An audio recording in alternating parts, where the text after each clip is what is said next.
Welcome back to the Justin Prince Show. Man, I'm so excited for you guys to hear this discussion because this discussion is going to be all about your health and your wellness and optimizing your life and going to the next level in your fitness and your wellness and in your mental clarity and in your energy and in your, ability to perform at a high level. And I have a renowned scientist on. He's a friend of mine. He's actually a partner, someone that I work with in our business with Make Wellness.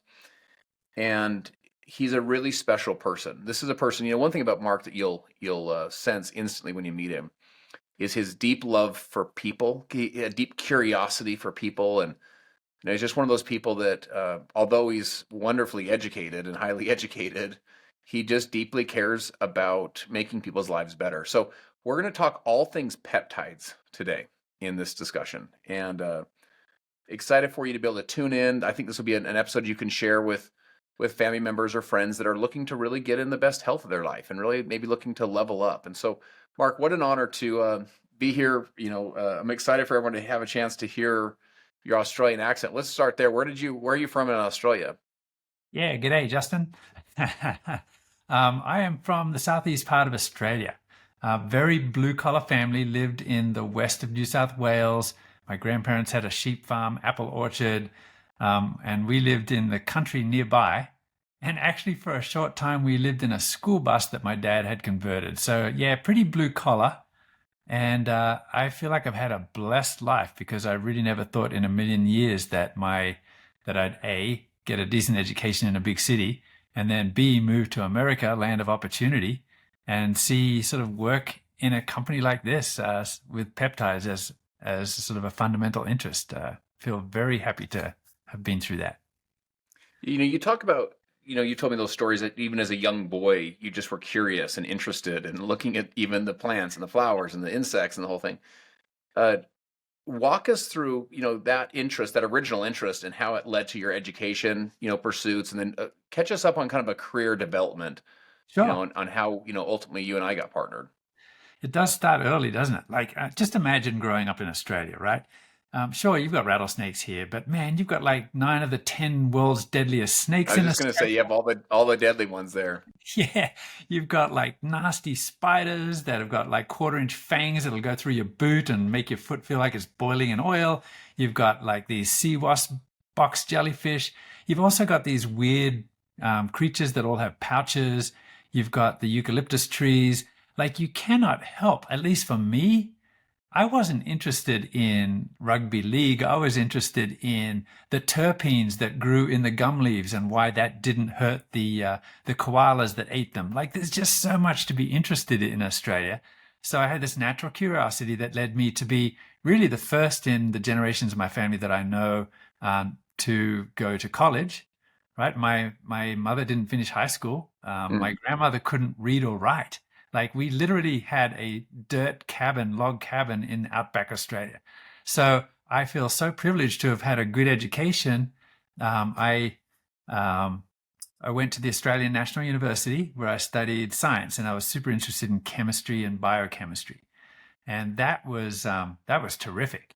I did a master's in biochemistry that focused on the photosynthesis. So basically, it's this magic of plants being able to use the power of the sun and to pull carbon dioxide out of the air and make sugar at first, and then all of the biochemicals of nature, all of the natural products that end up sort of being inspiration really for pharma companies to make drugs out of. But I was much more interested in the natural products chemistry. So that led me then to appear. I did cancer research for a couple of years at a hospital in Australia. Super interesting. We might go back to this. But at that time, actually, I started studying this new area of science called free radical biology, antioxidants, free radicals.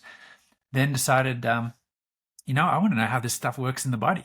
So I did a PhD in immunology and studied cancer metastasis and autoimmune disease, continued my sort of fascination with natural products and used those as sort of, I guess, ways to help cure those diseases and conditions.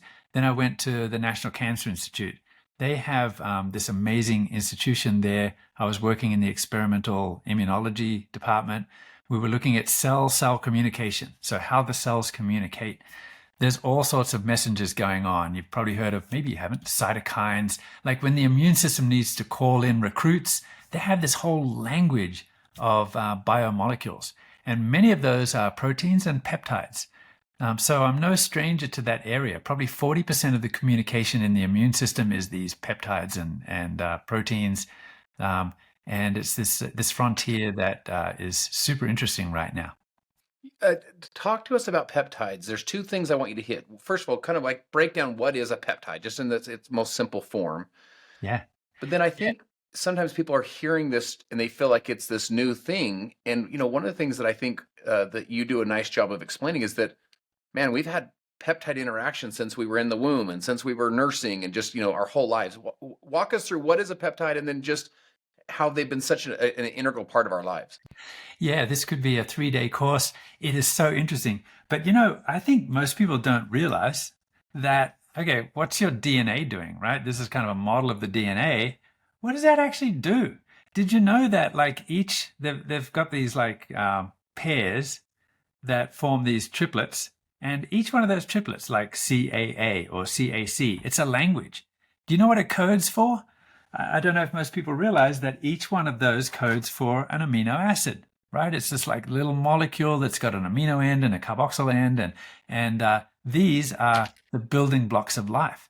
So the entire DNA structure is designed to encode for, like, add on little bits of these peptides until you get this string of peptides. Maybe this is valine, maybe this is leucine, maybe this is isoleucine, maybe this is threonine, maybe this is one of the others, and you get like this string of peptides, of amino acids, and now you've got basically what here is a peptide.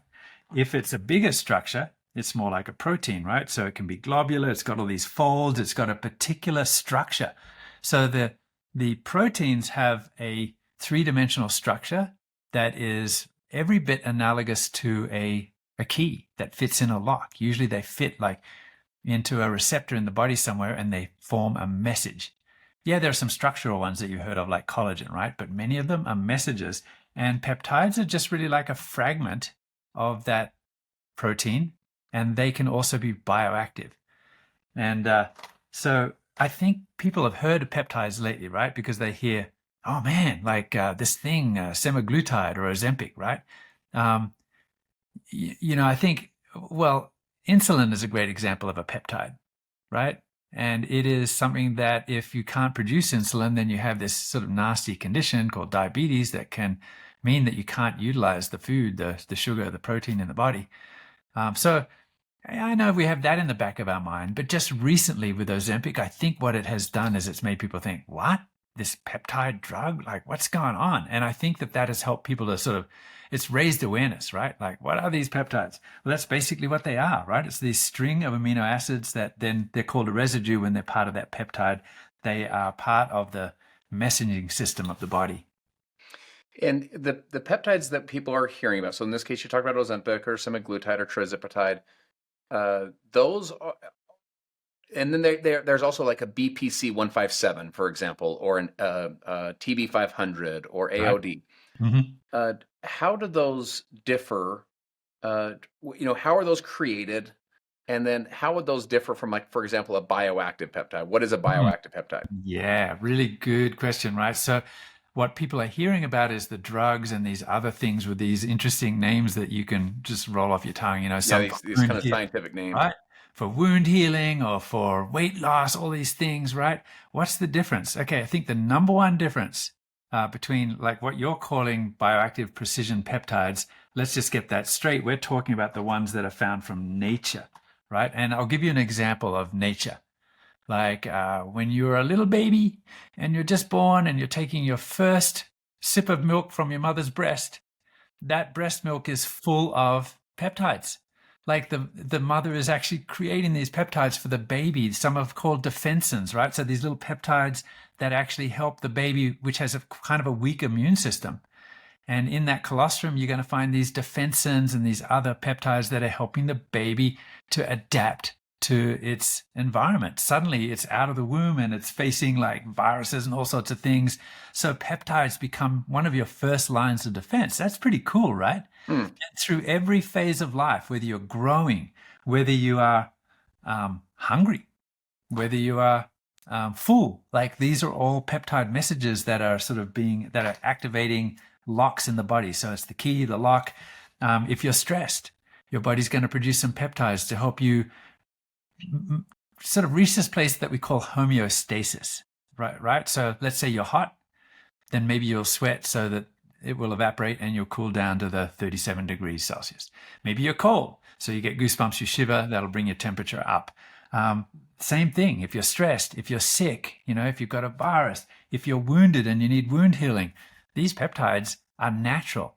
And you can also find them in nature, in the plants, in the food, in the whey, and what the proteins, the yeast, whatever. Nature is full of these peptides, the mushrooms, the medicinal mushrooms. We just haven't really fully been aware of them, right? We know about them, but they haven't sort of come to popularity. Now, with these therapeutic, that's a different kettle of fish. First off, they're mostly synthetic, and they build these things from scratch, basically in a lab with all sorts of chemicals. Like, despite the fact that I have a 3-year organic chemistry degree, these things are hard to pronounce, these chemicals, and some of them are kind of nasty, and they have nasty solvents, and you can't get away from the fact that if you're doing a therapeutic peptide, hopefully the quality control is good, that you don't have any residual chemicals in it. But that's number one. It's synthetic, whereas the other ones are found in nature, right? I think, though, what does that mean? I think one of the biggest things that we need to be aware of is that they are created and modified so that they resist degradation. So let me give you an example of, I hate to use kind of this, this is just using the pharma industry or the drug as an example, right? So you have maybe the GLP-1 agonist, right? This is the GLP mimetic. So you've got nature's GLP, the one like when you eat food, then you've got these receptors, these L cells in the gut that then say, oh, let's produce some of this peptide called GLP-1. Whether it's a carbohydrate, a protein, a fat, or even if your stomach starts to expand and the vagus nerve is affected, then the vagus nerve will send this acetylcholine sort of transmitter. And all of these things cause the body to produce GLP-1. What does GLP-1 do?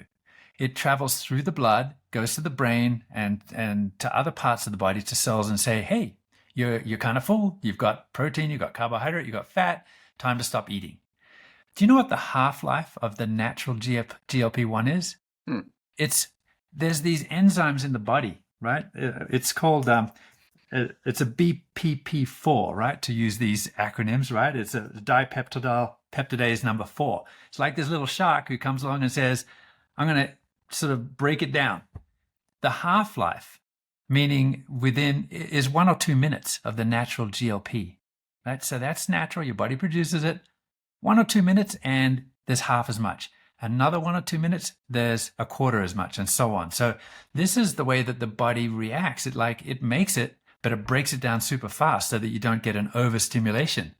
So as an example, what do you think is the half-life of these GLP-1 mimetics that they're making? We're talking 1 week. So they build them so that they are resistant to the DPP4, right? They build them so that they're no longer, the shark can't break it down. And they build them with like these big fatty acid side chains so that they last longer in the blood circulation. So they hang around for a week. And I think that's one of the biggest differences, is that nature has sort of these protective mechanisms built into place. And when you rely on natural peptides from nature, there is, I'm calling it safety by evolution.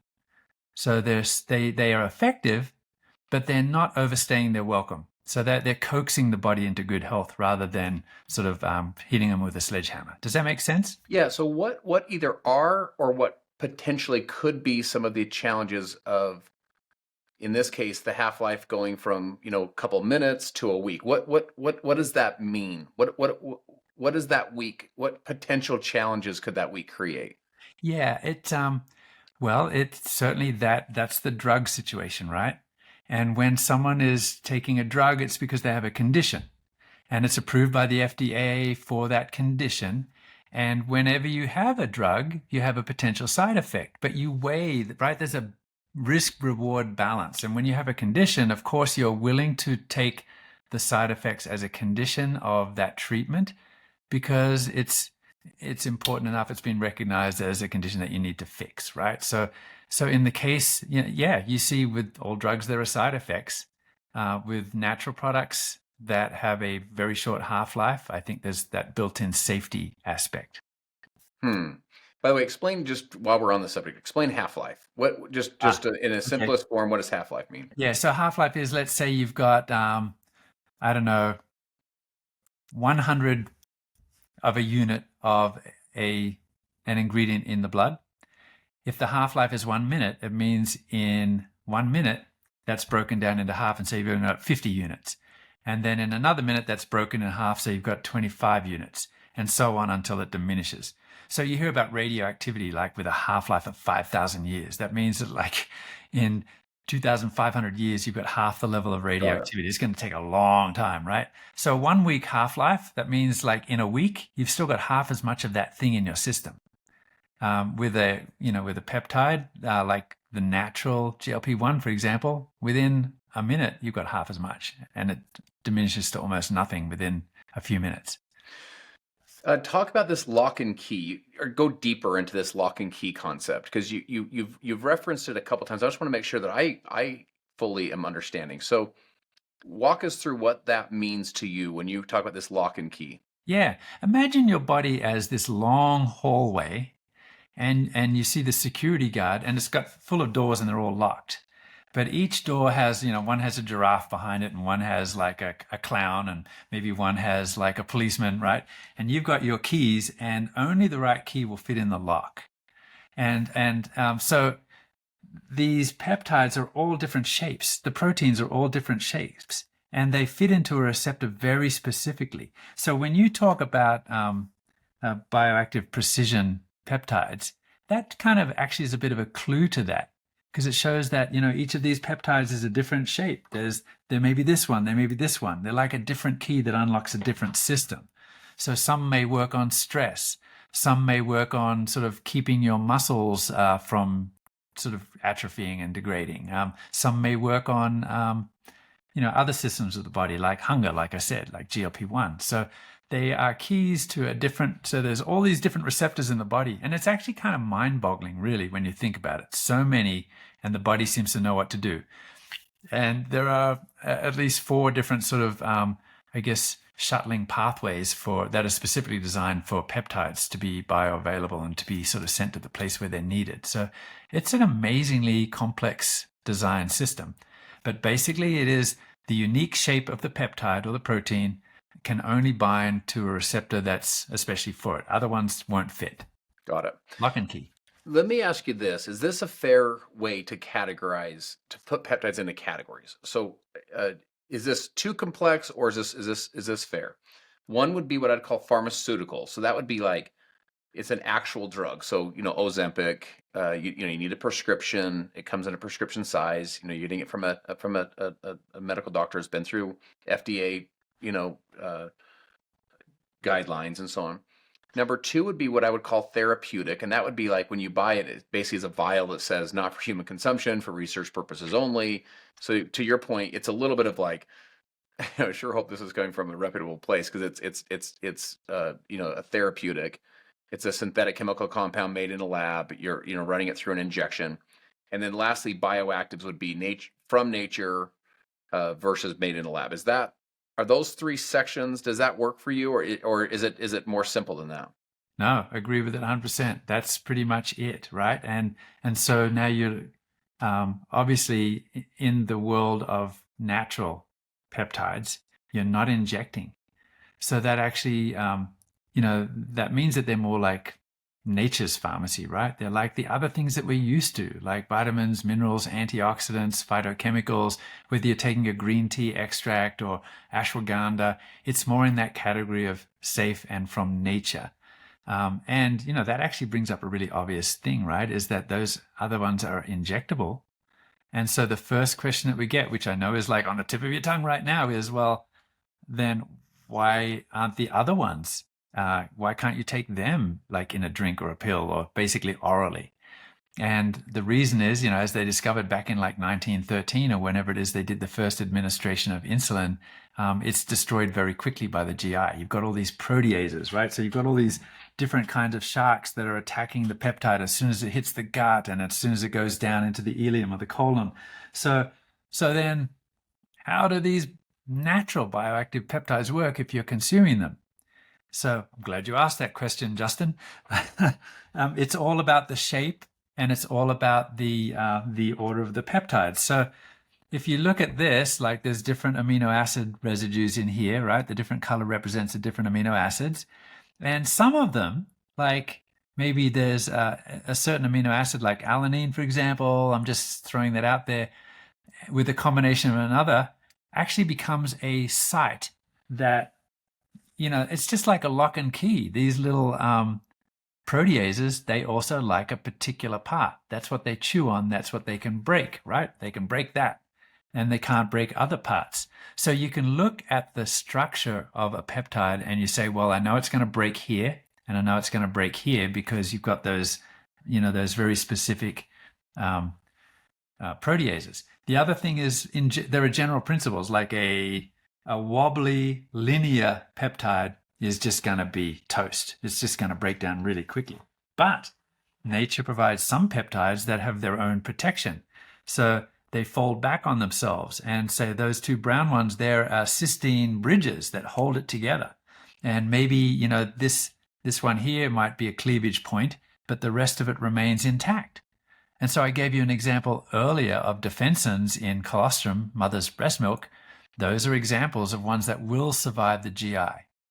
They will, so you can eat them and they will be absorbed. And they've proven those in all sorts of clinical studies and in simulated gastric solutions and in, looking at cell layers in vitro and show, oh, they get through just fine. They survive. And there's lots of those in nature. So when we did some of that original research with finding some of our these labs around the world that were using artificial intelligence data platforms to identify and to isolate and to then do human studies on peptides from nature, it's almost like they were finding all of these keys. There's millions or billions of peptides in nature, and as they were finding them, they're seeing which one would have cell receptor to which lock, right? Yes. And I think on our Fit product specifically, that is part of that magic that you just talked about, where it's almost encoded or encrypted with protective peptides around it to make it through the gut. Is that a fair way to think about it?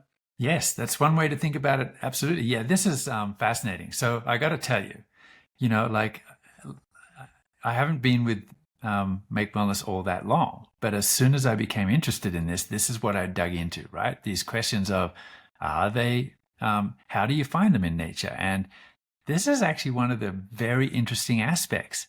Like they actually sequenced the entire human genome around the year 2000.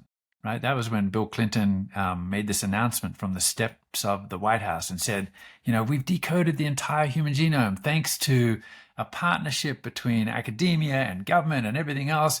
Like we're talking about 3 billion of these different nucleotides here. 3 billion. Like we know the order. We know, oh, geez, I've broken it down. We know the order. And that's incredible because you know how much information is in 3 billion of those base pairs. That means that there are enough words there to be about equivalent to 900 Bibles, both Old and New Testament. I mean, it's 1 billion words. And that's just amazing. So when Bill Clinton said, wow, this is amazing, we've decoded it. So you can expect in the next 10 years, we're actually going to cure all sorts of diseases. You name it, like if not all the diseases, a lot of them. And I followed very closely, of course. I was working this was not long after I'd worked at the NIH. And, actually, how have we gone? Well, it's actually been sort of disappointing. Hmm.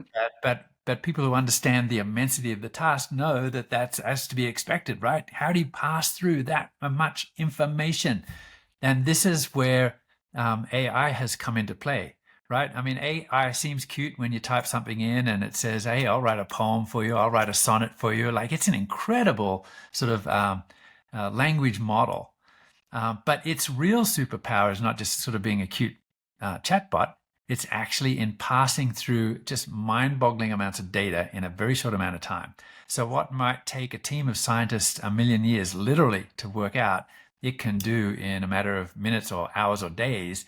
And that's where the magic is. So imagine now that you've got some AI that knows the genetic code and it can predict peptides, like in this protein structure, might say, this bit of purple right here, it's going to be active on helping healthy muscle.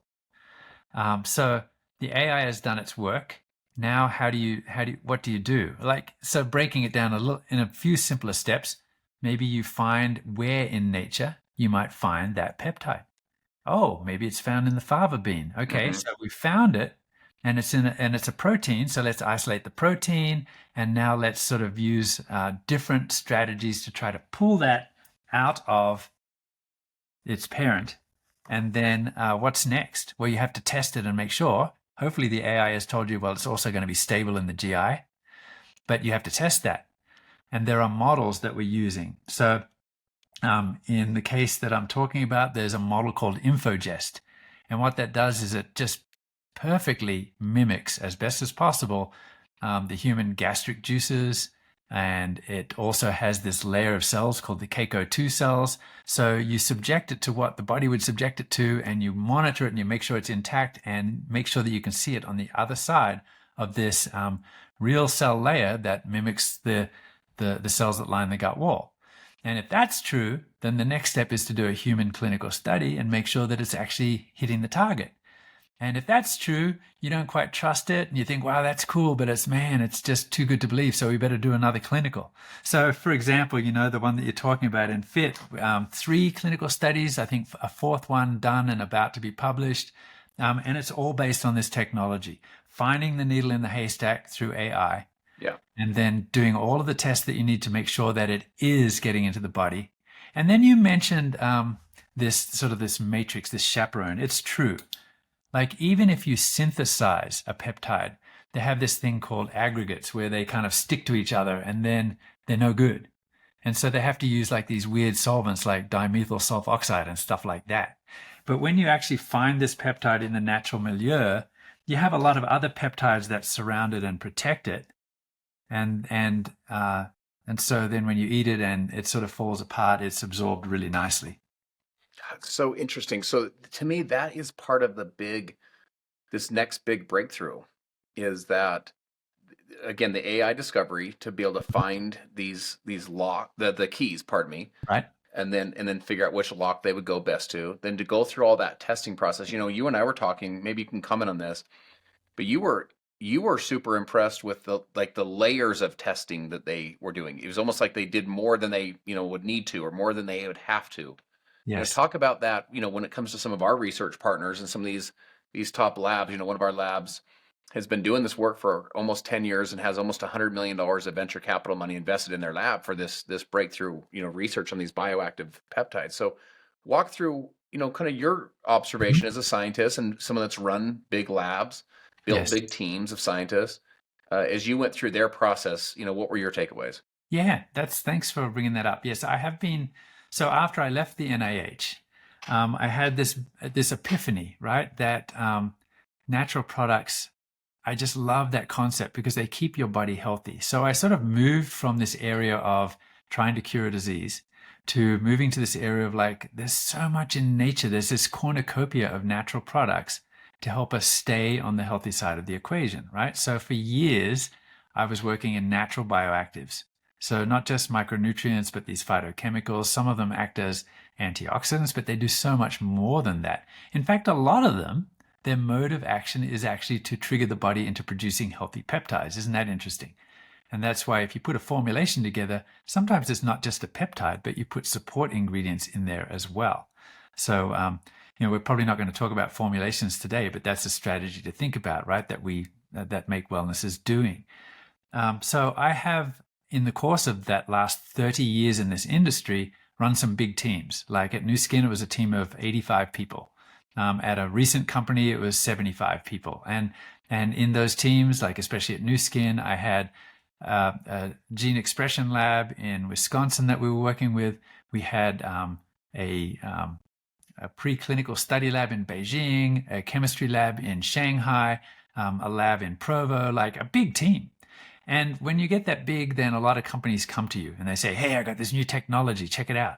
And you meet all sorts of people. And in 30 years, I've become a pretty quick judge of whether or not this is a legit biotech company that's doing real science or genetics or whatever it might be, or one that's just a little outfit that's kind of like pushing the limits of sort of believability, right? And so, yes, in the case of the companies that we're working for, they're absolutely legitimate. Super impressed. Like I've had lots of meetings with these guys, scientist to scientist, not some marketing guy necessarily. Nothing wrong with marketing guys, but they don't have the whole picture. They don't know how these things were developed. And I love it when I have to say, wait a minute, can you just go back to that last slide? Because I didn't quite catch that. And I didn't quite understand these 3 acronyms you just used. And then dig into that and find out, oh my gosh, like this is so many layers deep, and they've done all of the checks and they're answering they're ticking off all of the boxes that you've been asking. So I love that. Now, having said that, let me just say that, we're early in the industry. And this reminds me a lot of where we were when I left the National Cancer Institute. And again, I was interested in phytochemicals, right? Plant, natural molecules, and found that there are a lot of formulations that had very simple fruit and vegetable powders.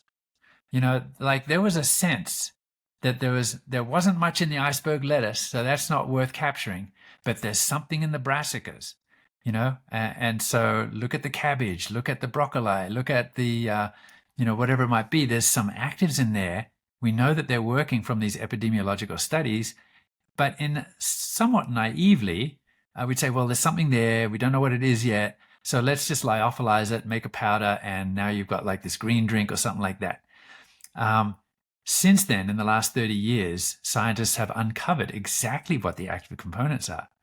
So in the cabbage or whatever, there's something called indole 3-carbinol or sulforaphane. Like we know what the actives are. There are carotenoids, polyphenols, bioflavonoids. Now, we're much more sophisticated. We have standardized extracts of these natural components in supplements now, if it's a reputable company, and you've got even clinical studies that show the dose that you need. Now, we're in very early days in the peptide industry. Nevertheless, you can, with the knowledge that we have, find some very reputable, very good, well-studied peptides there. There's bound to be some traps for young players and maybe some that aren't substantiated as you'd want. What I love about Make Wellness is we are going through putting it through the ringer and making sure that we've got substantiated as much as possible and helping people to sort of understand this area of natural, again, safety through evolution, short half-life, safe, coax the body, benefit your life type approach. As you would, if, you're listening to this right now, and your goal is to really take your health to the next level. I use the term optimize your health. I think of it like this. I think of it as like, can you drive your car if the tires don't have the right air pressure, meaning they have less than optimal air pressure? Yeah, you could drive. Can you drive your car if you're out of coolant? Yeah, you can. If you're out of oil, yes. Can you do it if you're out of windshield wiper fluid? Yes, you can. But man, this isn't going to be a great ride for a long time. Like you want to get all of those filled up to optimal levels, and the car is going to get much more mileage. Kind of think about it with our lives. It's like, if you're going around and you're maybe 15, 17, 20 pounds heavier than you should be, or maybe you don't have quite the muscle mass that you should have and what you could have, and meaning the strength and the vitality. Maybe, maybe you're not getting, your sleep patterns are they're just not where they should be.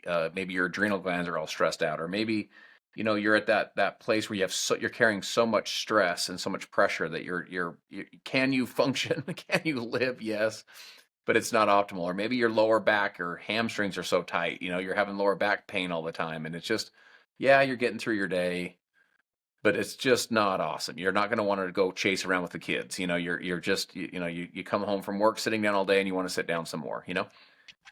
How can peptides help us to optimize our health and to really become, you know, in a more high energy and high vibrancy and optimized situation? Is that possible with bioactive peptides? And if so, how are they doing that? Yeah, there's a couple of different approaches to that answer, Justin. I love what you just said because what you're talking about is, the human body and all of the different stresses that come on the human body. And, you talked about, muscle mass, things like that, and how we can achieve sort of that homeostasis, the best place for your body. For the last 30 years, really, the approach that I've used for everything that I've done has really been about aging well, right? About health span, about compression of morbidity, meaning like live all the days of your life healthy. Yeah, by And the way, I think I've never heard that term, but I think what you're saying with health span versus lifespan right. is not how long you live, it's how much life you have in those years that you live. In other words, how healthy are you in those years? Yeah, I exactly. love that concept. And you're reducing the number of years where you are frail and easy to break, right? And what's so interesting is that um, I feel like I look at the human being not as just the flesh and blood, but we are kind of a macroorganism, right? We already know about the microbiome that's on our skin and in our body. But then you expand it even more.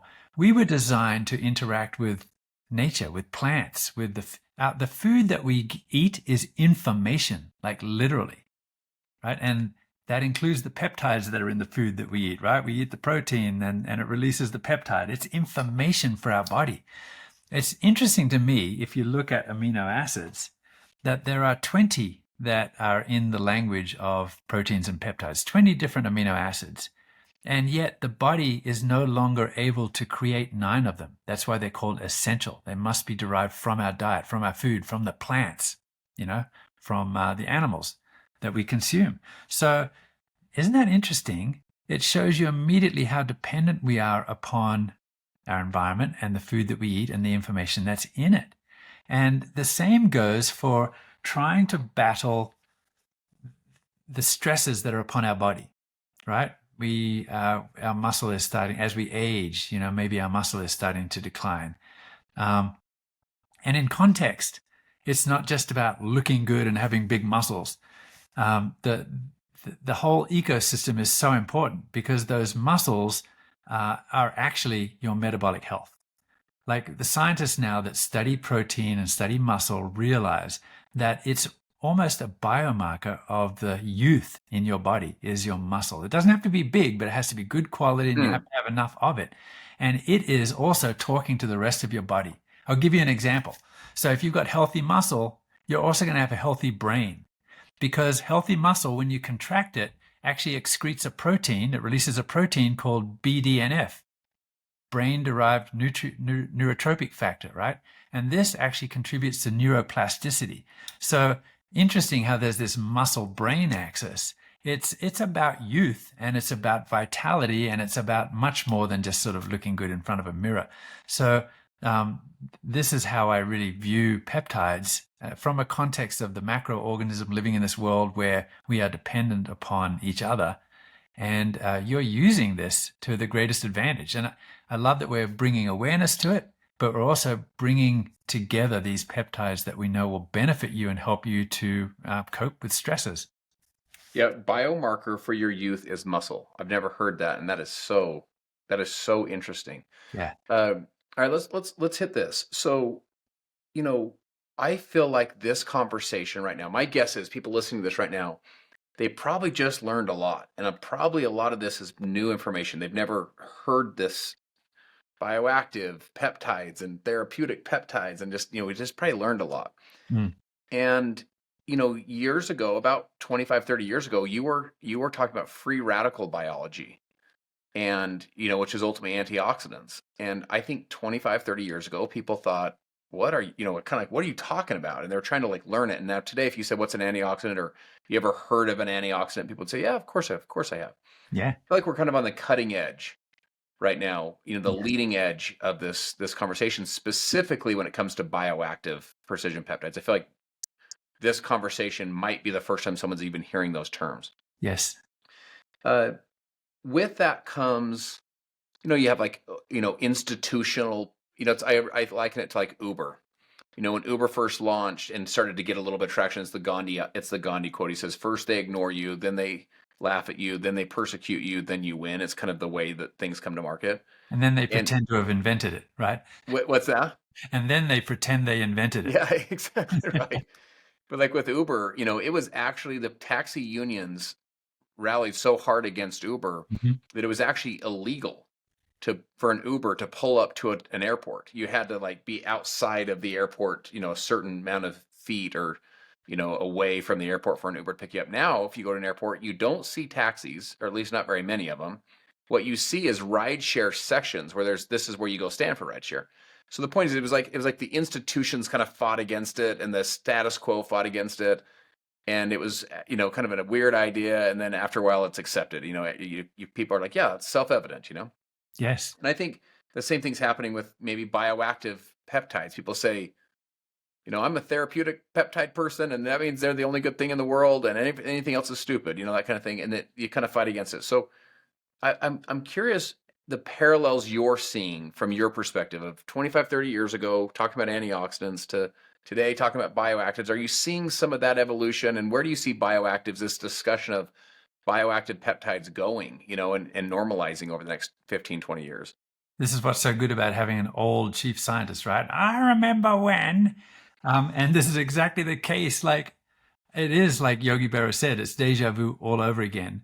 Like, I was working in a lab in Australia, and every day I was there was this new science, and it was kind of headed up by this guy named Lester Packer, who later became a good friend of mine, right? I worked with him a lot. That was one of the privileges of my life, because while my friends were trading football cards, I was like talking about scientists, and Lester Packer was a hero because he was one of the first scientists to put together this weird concept that subnuclear physical particles, like electron spins on atoms, actually interacted with biology. This was the new science of free radical biology. And this was considered by some to be some sort of quackery, right? And there were all sorts of it was just making inroads. And then he started a journal and a club called the Oxygen Club. It all sounds kind of weird, but it's real science, right? And what's interesting is when the science started to at least gain a little bit of credibility, the first people to adopt it were the people that were fitness fanatics and muscle builders. And they said, antioxidants, man, they're all the rage. And everyone's like, what's an antioxidant? They're like, oh man, I'm getting ripped on this stuff. And they were drinking these cocktails of synthetic antioxidants like BHA, butylated hydroxyanisole, and BHT, which is butylated hydroxytoluene. And they were being used in the food industry as antioxidants, but well known to be, preservatives, but well known to be synthetic. And really what happens when you're taking big doses of this stuff. So I got to hand it to them. That crowd, the fitness crowd, are kind of the first. It's a little bit similar to the therapeutic peptides, right? Yeah. So that was one interesting aspect. The other was then scientists looked at it, and I was one of those guys that was looking at vitamin E and how it protects LDL particles from oxidation. And to give you an example, I can easily turn a short story into a long story, so maybe I will. My dad walks into the lab on the 4th floor of this hospital where I'm doing this work, and he says, son, like I just went to the doctor, mate, and he said I've got high cholesterol, and he prescribed this drug for me, and it's going to lower me cholesterol, so we're all good, right? What do you think, son? And I said, well, Dad, for the last few years I've been working in this lab, and we and many other labs around the world discovered that this LDL particle that you're worried about, if it's not oxidized, if it's protected from oxidation, then it is not taken up by the blood vessel wall and doesn't cause heart disease. So Dad, before you take this drug, and I'm not sort of discouraging anyone from taking statins right now, but this was my conversation with my dad. Before you take that, why don't you just eat a diet rich in fruits and vegetables? I promise you, this is what the science is saying, because you got in those fruits and vegetables, you've got all these lipid-soluble antioxidants. And my dad is healthy to this day, 84 years old, never had a heart problem, never had to go on that drug, right? So there are natural things, but it's not. Here's the other epiphany. Um, well, first of all, let me say, okay, so in that world of antioxidants and free radical research, you had at first the adoption of the synthetic, and then the general sort of gradual realization that nature is already providing these. So, what do you need to do to take advantage of them from nature, right? So, that seems like a pretty similar story, doesn't it? And the third thing, which is also quite obvious, is this gap between all the information that is tucked away in the medical journals that you never see and that the doctors don't quite know yet because they've got a very strict curriculum in their Hmm. universities and they're getting their medical degrees, but they're not really quite up with like all of the latest. And then so there's this education gap. And this is the epiphany that I actually had. I was working at the National Cancer Institute. I had it with my dad saying, wow, yeah, there must be hundreds of people just like my dad who didn't know about this. And I felt helpless. Like I was just in my 20s then. I felt helpless to sort of tell the world. I didn't have my own newspaper or my own blog site or podcast like you do, Justin. so, so I went to the NIH and then I'd been working there a few years and I get this call from this direct selling company.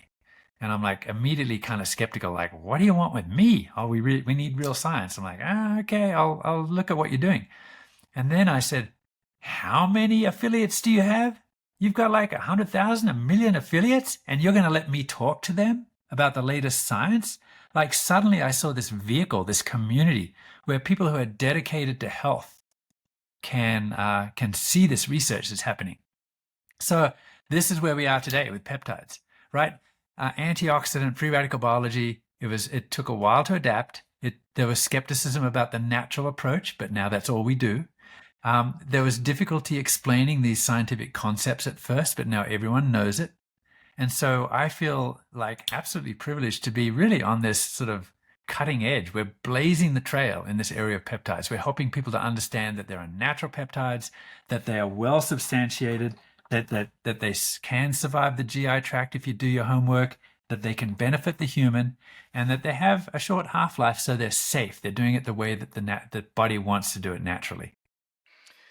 Yeah, this one of your gifts is breaking down that stuff that's in the scientific journal into small, understandable, consumable, bite-sized pieces. Even I love how you're using the little, models to help you do it. So, Mark, man, I let's do this again. I'm sure we're going to get a lot of people saying, "All right, I have a few more questions. Let's do this thing again," because Okay. this really is the future of wellness. This is the cutting edge. This is the beginning of what, will become a mainstream story. It's like things go from kind of the fringe athlete, fringe Mhm. bodybuilder, fringe tech nerd, kind of thing, Uh-huh. to the billionaires, to the millionaires, to the masses. Peptides are kind of that millionaire stage. They're not in the mass mainstream. And I think the Yep. work that, we're doing, we really believe the work we're doing in this bioactive peptide world will help to start to bring it to the mainstream person, the normal person that says, "Hey, you know, I'm learning this. I want to get healthier."